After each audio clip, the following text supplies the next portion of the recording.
આપણો બાપ જેટલો બહાર રહે ને એટલો સારો, એમ કે આપણને ફ્રીડમ જકર્યા ખરું કે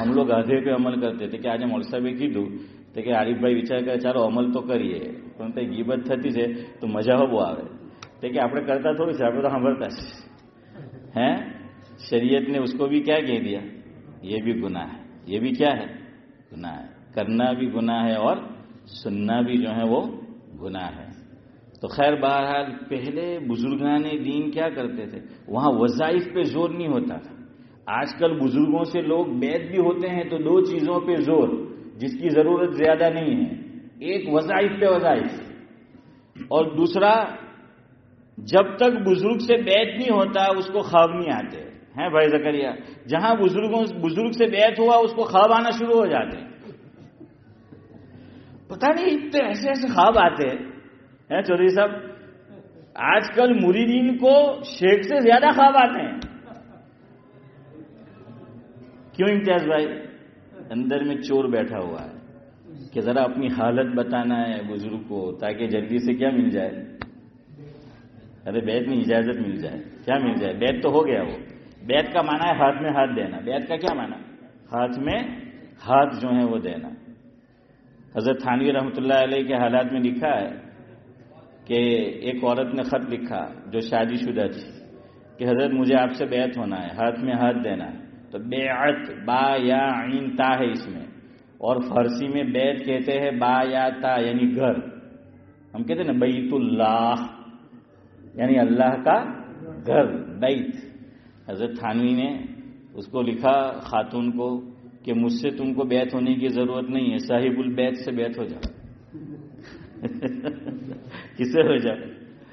میاں سے, اور میاں سے تھوڑی ہوگی وہ ہیں. تو کیا کم خفتن, کم سو اصلاح ہوگی, کیونکہ جو زیادہ سوتا ہے سستی اتنی اس پہ غالب آ جاتی ہے. ویسے کم سونے سے بھی آتی ہے. آدمی بار بار اس کا کیا مطلب ہے کہ سویا نہیں ہے, تو یہ ایسا بھی ہوتا ہے. دوسری چیز کہی کم خوردن, આપણા બધાના ઘેરવાળા જો ખુશ થઈ જાય ને કહે કે મૌલવી સાહેબની વાત પર અમલ કરો, ہیں کم کھاؤ. کیا کرو؟ کم کھاؤ. ہم کم کھاتے ہیں. ارے یہاں تو تراوی میں کھڑے رہو نے تو پڑوس میں پتا چل جاتا ہے کہ ભજીયા ખાઈને આવ્યો, પેસ્ટ્રી ખાઈને આવ્યો કે સમોસા ખાઈને આવ્યો. પૂછવાનું જ નહીં આપણે એને. First class